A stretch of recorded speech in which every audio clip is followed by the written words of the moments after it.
Welcome to Impact Networks News, and thank you for joining us this week and every week because we bring you the news and information that others won't. We won't even talk about why.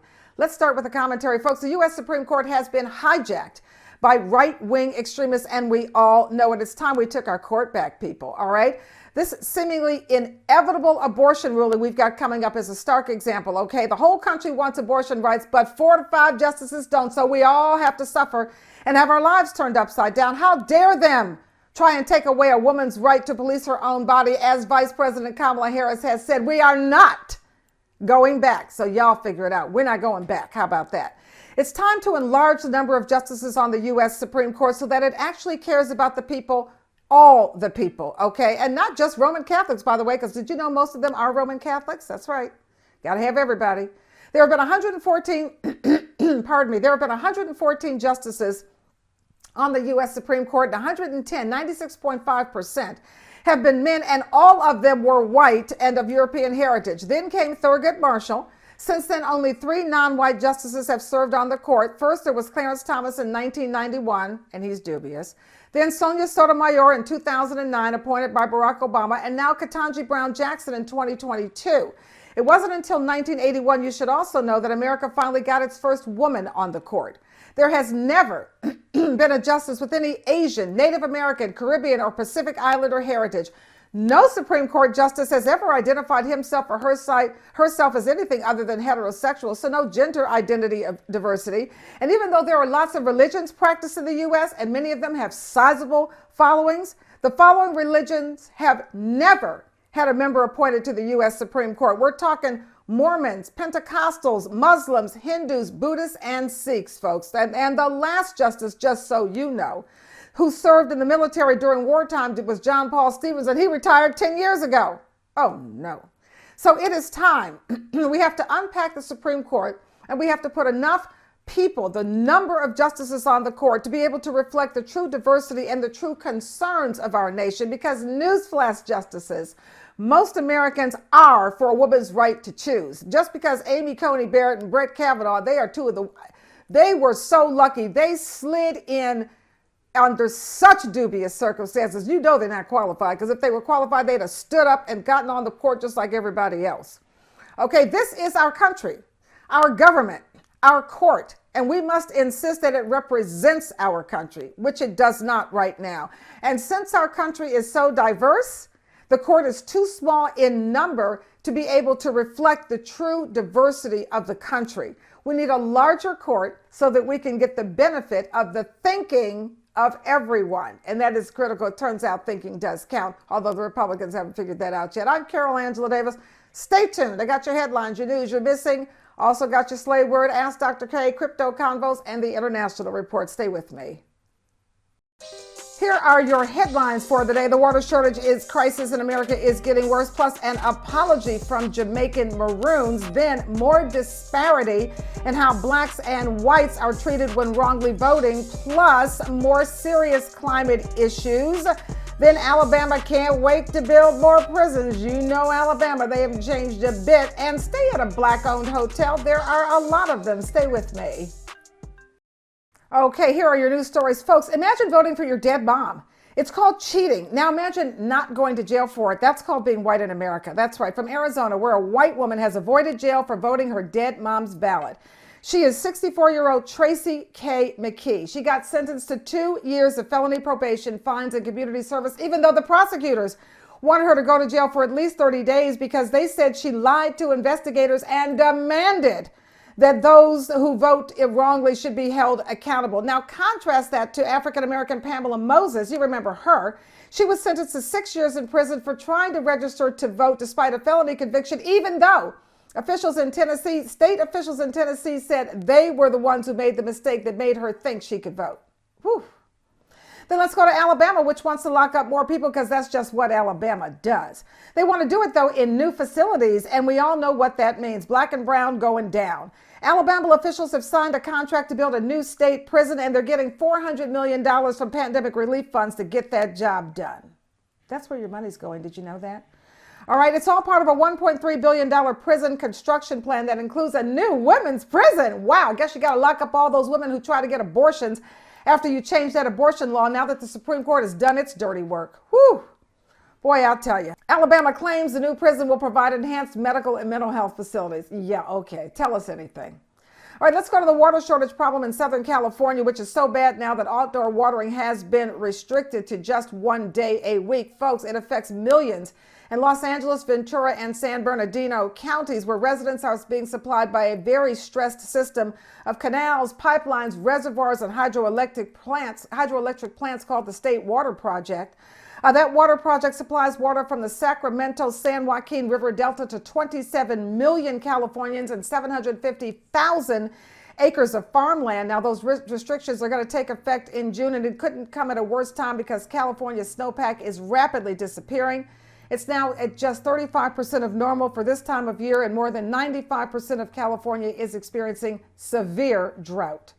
From Jamaica, where a Jamaican Maroon leader, get this, is apologizing on behalf of ancestors who helped Britain enforce slavery centuries ago. Stop! Ooh, y'all ought to be shamed. The Maroons were Jamaica's first enslaved Africans. They fought and freed themselves from captivity. Okay, then they agreed to a treaty in 1739 that would maintain their freedom, okay, and their land granted by the British under two conditions. Number one, they had to stop any other slavery rebellion, and number two, they had to return runaways to plantations, and they agreed to that. So they got that. I got mine. That's that attitude that gets us in trouble every time.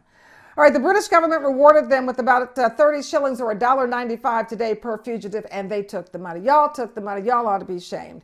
The Maroons also reportedly helped the British quash a black rebellion led by a Baptist deacon Paul Bogle. That was in 1865. It was over the wrongful conviction of a black man, which the Maroons promptly returned to the British, who promptly hanged him. Gee, thanks, guys. Okay.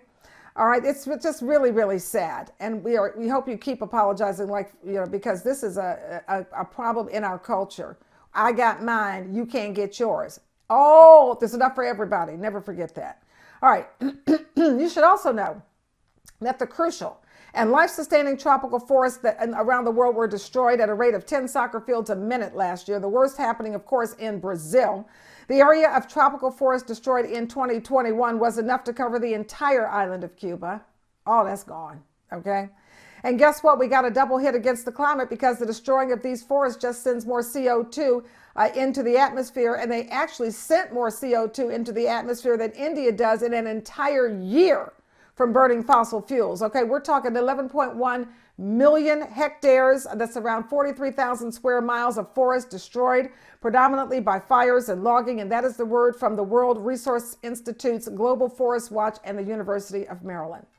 Let's go to Lake Mead. Water levels there have fallen so low that now a water intake valve, an original one, has been exposed. Now the valve can no longer draw in water. You do the math on that one. That's a real problem. Lake Mead, the largest man-made reservoir in this country. Water flowing down the Colorado River fills Lake Mead and Lake Powell, and the river system supports more than 40 million people living across 7 western states and Mexico. Both reservoirs provide drinking water and irrigation for many communities across the region, including rural farms, ranches, and Native Americans. The original intake valve can no longer take in water. The West is in its worst drought in centuries. A study published in February found the period from 2000 to 2021 was the driest in the region for 1,200 years.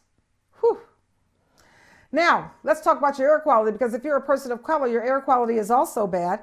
The State of the Air report says people of color are 61% more likely than white people to live in a county with very bad air, and people of color also more likely to be living with one or more chronic conditions that bad air just makes worse. We're talking asthma, diabetes, and heart disease. Let's go then to hopefully a chance for you to get some R&R, some rest and relaxation on a vacay. And if you do, I hope you're staying in a Black-owned hotel or bed and breakfast. Because before you travel, you can check out StayBlackExperience.com. Check out their website, because it does feature a comprehensive and up-to-date list of Black-owned hotels and bed and breakfasts. It also has news about the owners, their properties. You can book travel at the locations, and it's important because guess what? African Americans spent over $109 billion on travel, but the National Association of Black Owners, Operators, and Developers says African Americans own less than 2% of the nation's hotels. And if you are headed to Oklahoma City, here's one for you. Check out the Black-owned Home 2 Suites by Hilton. It's in El Reno, Oklahoma. You can also check out other Black-owned properties such as the downtown Clifton. It's in Tucson, Arizona. You've got the Oak Bluffs Inn. That's in Martha's Vineyard. You've got the Ivy Hotel. That's in Baltimore. And you've got your 5-star Salamander Resort and Spa just out of Washington, D.C. and a whole bunch more. You now know where to find them. That's the important thing. StayBlackExperience.com. Check it out before you book a hotel. I'm Carol Angela Davis. Stay with me. You know, I've got Ask Dr. K, the International Report, Crypto Convos, the Slay Word, and Missing. Stay with me. Carol Angela Davis with your opportunity to level up your vocab. You know, we do that every week. The word this week is Leviathan. Leviathan. Leviathan, it is a noun, making it a person, place, or a thing. Its origin, the 14th century, from the Middle English and late Latin, and the definition is something large and formidable. Let's use it in a sentence. Okay, Donald Trump used to be a Leviathan in the Republican Party, but fortunately his influence is waning. Bye, Felicia, and the sooner the better. Sentence number 2. These white nationalists would like to be a Leviathan for people of color, but they're not. We see you for who you are. Very insecure people who tend towards self-destruction. Remember the Neanderthals. Leviathan, that's your slay word of the week. It means something large or formidable. Use it all this week in your vocab and level up. I'm Carol Angela Davis. Stay with me. I'm Otha Smith, CEO and founder of Tetragram, a mobile app for cannabis consumers to keep track of the products they purchase, rate the effectiveness of that product, and then share those personal reviews with others. I'm here today at Mead Dispensary in Capitol Heights, Maryland, owned and operated by my homegirl, Hope Wiseman. Please download the Tetragram app today and take control of your personal journey with cannabis. Where are you? With the community's help, we're going to find you. We established this missing segment to help find people just like you. Take a look. 27-year-old Raja Mcqueen was last seen in her vehicle at a Cleveland, Ohio gas station in June of 2021. She was reportedly in the passenger seat of her 2018 silver Nissan Sentra. Raja is the mother of 2 sons. Raja Mcqueen is 5'7" tall, weighs about 135 pounds, has black or dark brown hair and brown eyes. Her car's license plate number is JGH3953. That is the license plate number for her silver Nissan Sentra. That plate again, JGH3953. Crime Stoppers is offering a $5,000 reward. Call Cleveland Police at 216-623-5418. That number again, 216-623-5418, if you have any information about Raja Mcqueen's disappearance. Where are you? We want you to know we're looking for you, and with the community's help, we will find you. Oh, we're back with your international report with Dr. Inyang Ebong Harstrup. As you know, she is taking the temperature of whatever is going on around the world and bringing it right to us and letting us know how it's relevant. Thank you so much for joining us, Edie. Well, Carol, thank you for having me. As usual, it's wonderful to be here. And I thought I would take a step back. We're all consumed with Ukraine and what's happening with Ukraine. But I'm concerned about the African students that had to flee from Ukraine and what happened to them. Well, around 16,000 African students who were living in the Ukraine are now scrambling for another place to continue their studies. They had a traumatic exit with the racism that they faced, and many hundreds were on repatriation flights home. But there are many, for the hundreds that left, there are thousands that stayed, and they're in Europe, and what's happening to them? Well, universities across the world have extended a hand, but what's interesting about this is that you will find some universities, for example, there's one in Estonia, Tallinna University, and they said they would take students, but they're taking Ukrainian students.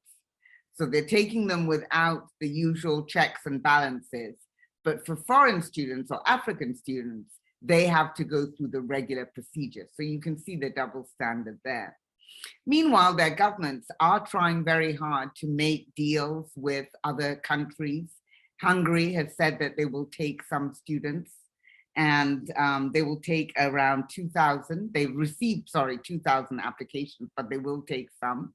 Ghana has got the university in Grenada to take some of its medical students, about 200. And I believe that Poland also said that they would take some of the students. So the governments are trying, but what does this really tell us? It tells us that in Africa, we have to step up with what we do with our universities, because, for example, of the global list of universities that are ranking universities, there are 1,500, only 60 are from Africa. And it was very interesting that the former vice chancellor of the University of Cape Town, has said that we really need to use this as an opportunity to see how we strengthen our tertiary level institutions so that our students can stay on the continent. In fact, a lot of the students that have returned are looking to stay on the continent and to study in Africa. It all depends where they were in their studies, because obviously some don't want to step back.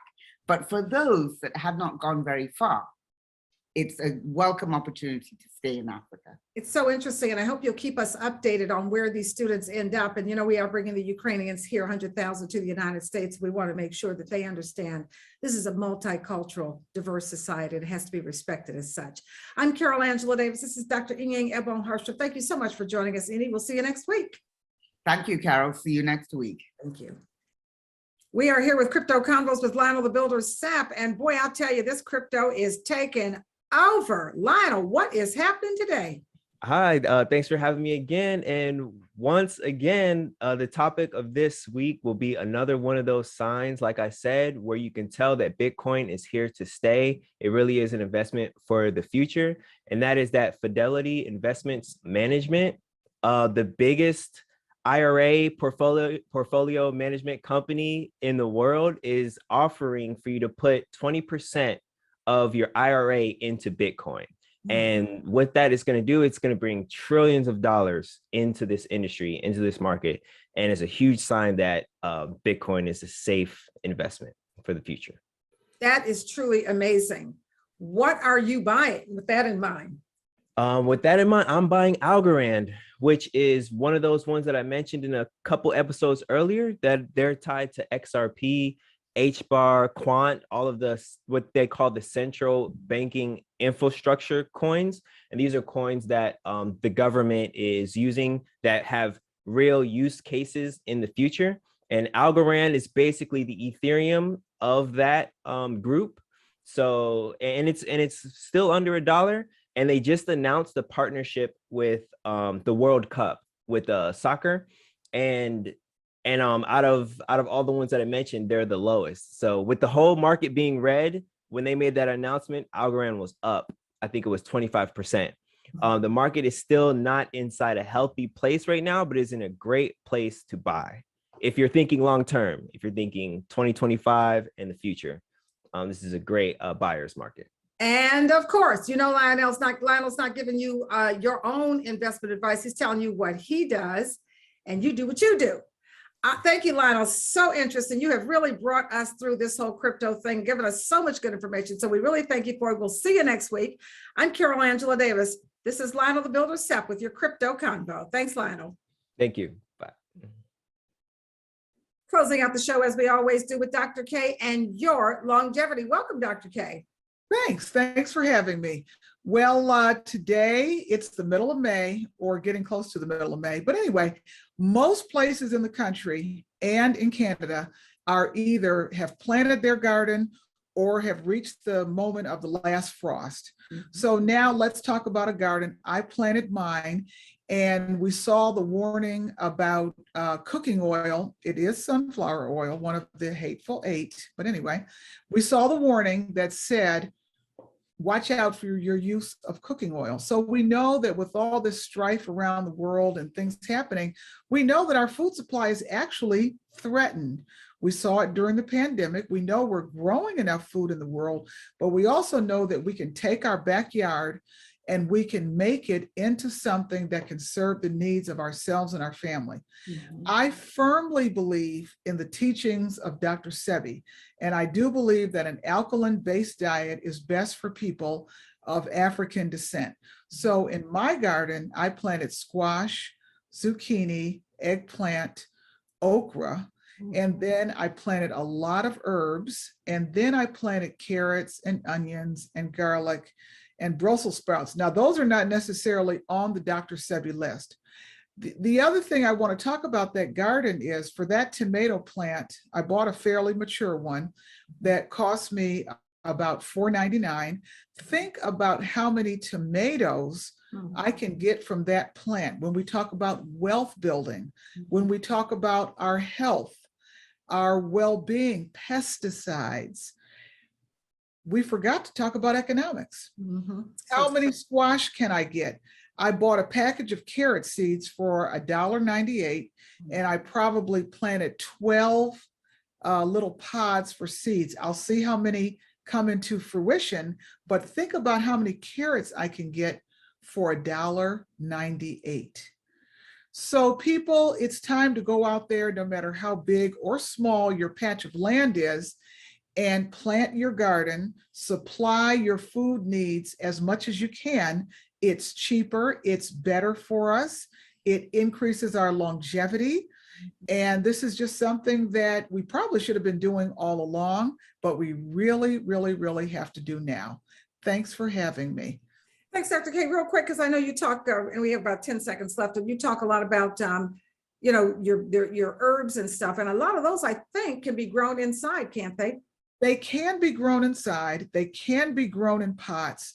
They will flourish.